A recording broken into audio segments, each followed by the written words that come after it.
माओवादियों के लौटकर वापस आ जाने के बाद लगातार उन माओवादियों से पूछताछ की जा रही है और इसी आधार पर आपने देखा होगा बीते दिनों हमने आपको बताया कि किस तरह से सुकमा और कांकेर जिले के अलग अलग इलाके से पहाड़ियों की खाक छानने के बाद जवानों ने माओवादियों के द्वारा अभी भी जो डंप बाहर नहीं निकाले गए थे उनको निकालने में सफलता हासिल की है।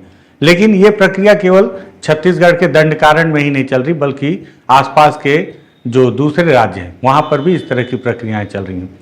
दरअसल माओवाद जो कि दंडकारण्य में था ही और देश के अलग अलग राज्यों में भी था, उनका सबसे ज़्यादा डंप और पैसा अधिकतर माना जाता है कि अबूझमाड़ और दंडकारण्य के इलाके में था। लेकिन उड़ीसा में भी माओवादियों का एक बड़ा डंप मिला है, जिसे देखेंगे तो आपको पता चलेगा कि माओवादियों ने केवल बस्तर ही नहीं देश के अलग अलग राज्यों में भी अपने हथियार और जो महत्वपूर्ण सामान है वो जमीन के नीचे छुपा कर रखे हैं।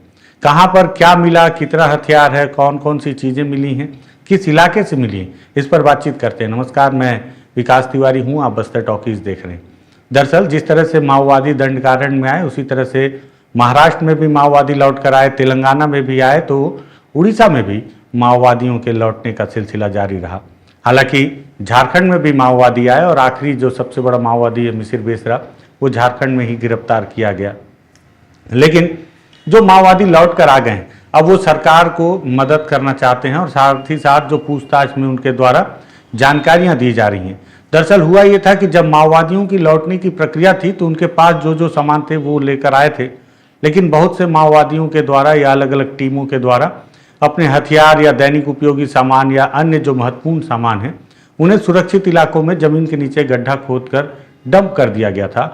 उन्हें इस बात की उम्मीद थी कि शायद कभी समय जब उनके अनुकूल आएगा और पार्टी फिर से उठ खड़ी होगी तो ये हथियार उनके काम आएंगे। दरअसल माओवादियों के पोलित ब्यूरो ने भी किसी समय में एक 27 पन्ने का पत्र लिखा था जब स्थितियां उनकी अनुकूल नहीं थीं और काफ़ी उन्हें चुनौतियों का सामना करना पड़ा था। तब उन्होंने एक 27 पन्ने का पत्र अपने सभी कॉमरेड साथियों के लिए लिखना पड़ा था कि अभी स्थिति अनुकूल नहीं है, अनुकूल स्थिति आने तक हमें अंडरग्राउंड हो जाना चाहिए और अपने सभी हथियारों को भी छुपा कर रखना चाहिए। उसी पत्र के आधार पर सारे माओवादी संगठन के अलग अलग टीमों के द्वारा इस तरह की योजनाएं बनाई गई और अपने हथियारों को डंप किया गया। कभी अगर आप चाहेंगे तो माओवादियों के पोलित ब्यूरो के उस 27 पन्ने पर भी आपको अलग से वीडियो बनाकर दिखाऊंगा। लेकिन फिलहाल उड़ीसा राज्य के मलकानगिरी में पुलिस को एक बड़ी सफलता मिली जिसमें उन्होंने भी एक डंप बरामद किया गया है और उनके द्वारा किया गया है और ये डंप माओवादियों के समर्पित माओवादी जो मुख्य धारा में लौटे उनकी सूचना और जानकारी के आधार पर मिला है।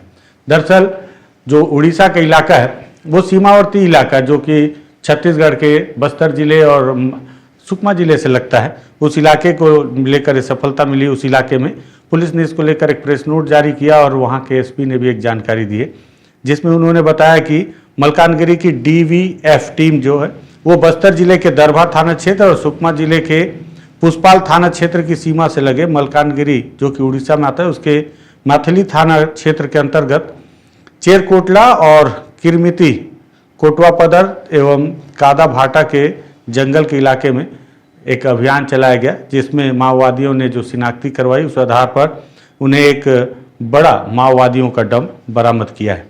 इसमें भारी मात्रा में हथियार, ID बम, विस्फोटक, क्लेमोर माइंस और अन्य सामान जो है माओवादियों के संदेहास्पद सामान उन्हें बरामद किया गया है। इन सामग्रियों का उपयोग वो माओवादियों के द्वारा जवानों को निशाना बनाने, उन्हें नुकसान पहुंचाने के लिए उपयोग किया करते थे। पुलिस ने अपने प्रेस नोट में बताया कि 3 देसी बंदूक, आप तस्वीरों में देख भी रहे हैं, 3 देसी बंदूक हैं।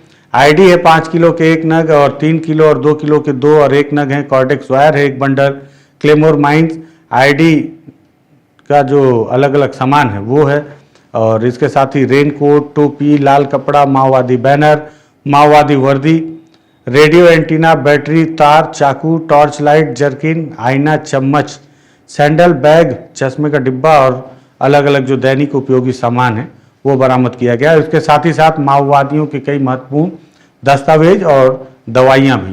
दरअसल माओवादी अपने साथ बहुत सारी दवाइयाँ भी रखते थे, वो सारी चीज़ें बरामद की गई हैं। विस्फोटक और अन्य जो सामग्री हो वो AOB SZC के माओवादी कैडरों के होने की संभावना है।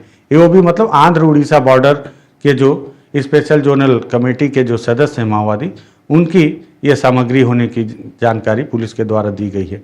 साथ ही साथ ये भी बताया जा रहा है कि अभी और भी माओवादियों के द्वारा इस तरह की पूछताछ की जा रही है, जिसमें और भी डंप बरामद होने की उम्मीद उड़ीसा पुलिस को भी है।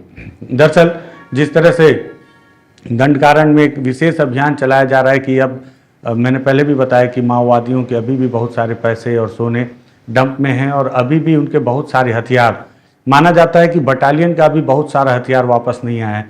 बहुत सारे ऑटोमेटिक वेपन अभी लौट कर नहीं आए हैं, जिन्हें माओवादी ही शिनाख्ती करके वापस करवाएंगे।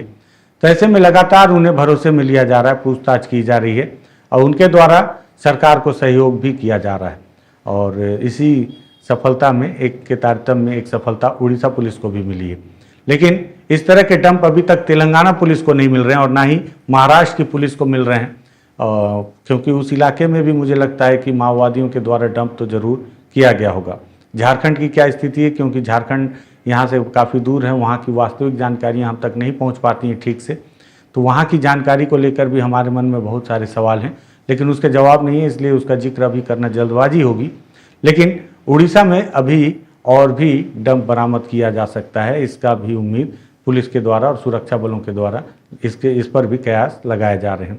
मलकानगिरी की पुलिस को ये सफलता मिली और वहाँ के अधिकारी ने इसको लेकर क्या जानकारी दी वो भी सुन लीजिए।